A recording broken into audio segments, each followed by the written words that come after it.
بھی ایسے روزے رکھیں گے۔ آپ علیہ السلام نے جیسی ازدواجی زندگی، معاشرتی زندگی، جماعتی زندگی بنائی، ہم بھی ایسے بنائیں گے۔ آپ علیہ السلام نے جہاد جیسے کیا، ایسے ہی ہم جہاد کریں گے۔ اس کے اندر ہمارے لیے عمل کا نمونہ موجود ہے۔ لوگ کیا کرتے ہیں؟ عام طور پر پہلی ولادت جسمانی کے قائل، ہم بھی قائل ہیں۔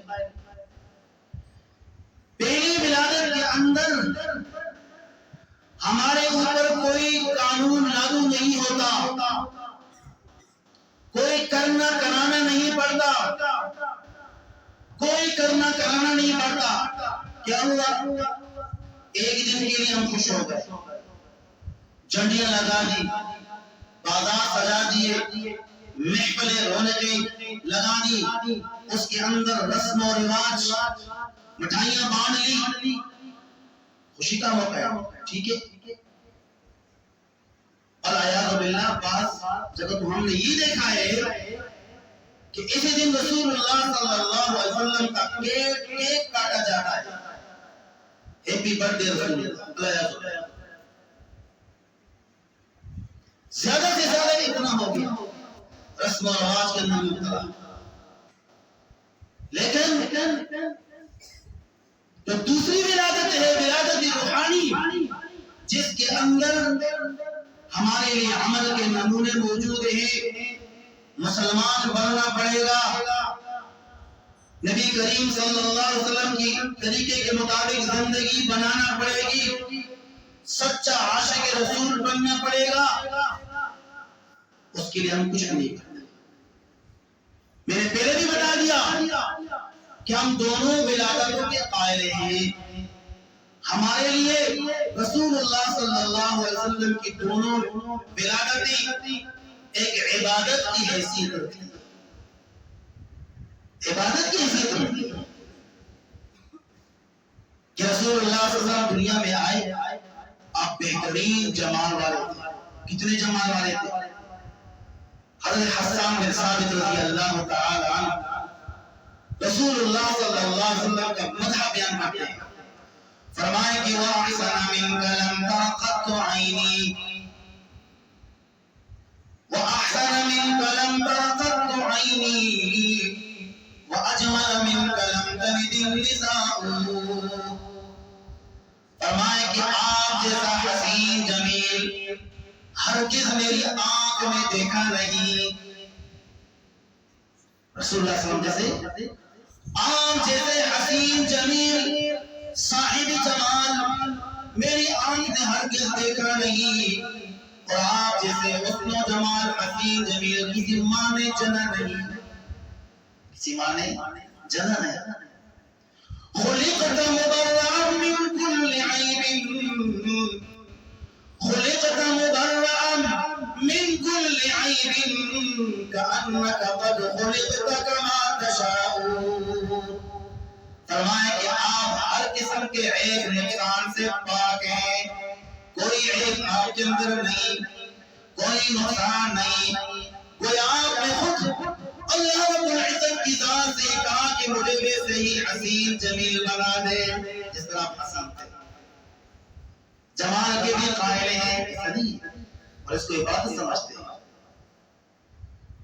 شمس الدین شیرازی رحمہ اللہ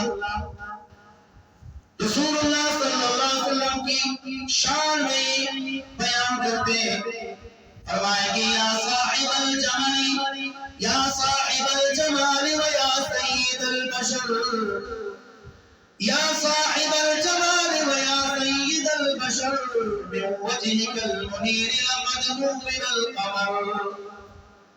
فرمایا کہ صاحب جمال والے اے تمام انسان جتنے بھی بشر ہیں ان کے سردار، آپ علیہ السلام کے روشن کرنے سے آپ کا چہرہ، آپ کے چہرے کی وجہ سے چاندنی کو روشنی ملتی ہے۔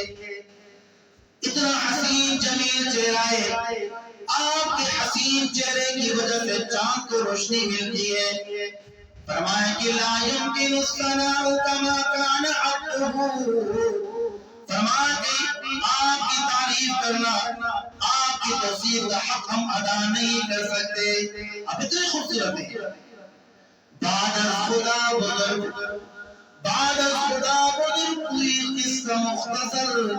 فرمائے کہ مختصر یہی ہے کہ اللہ رب العزت کے ذات کے بعد مخلوق میں سب سے اعلیٰ اور اولا ذات آپ علیہ السلام کی ہے. اتنے حسین جمیل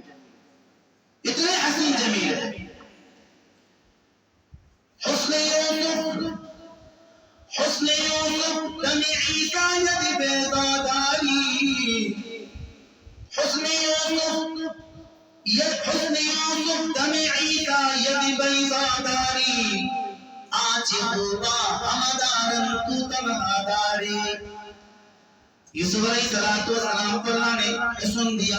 اتنا حسن تھا. مشہور واقعہ ہے کہ عزیز مصر کی بیوی ایک ملکہ تھی. یوسف علیہ السلام ان کے گھر کے اندر رہتے تھے. فریفتہ ہو گئی اس کی محبت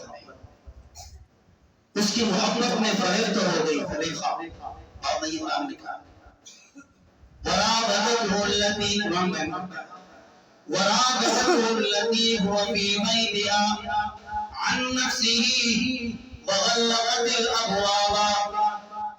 عزیز مصر کی بیوی یوسف علیہ السلام اتنے حسین جمیل ہیں کہ عزیز مصر جب دیکھا کہ مصر بادشاہ نہیں ہے گھر کے اندر, خامن نہیں ہے گھر کے اندر, اس نے کیا کیا؟ دروازے بند کر دیے.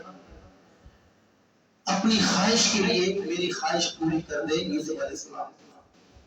دروازے گھر کے دروازے تمام دروازے بند کر دیے.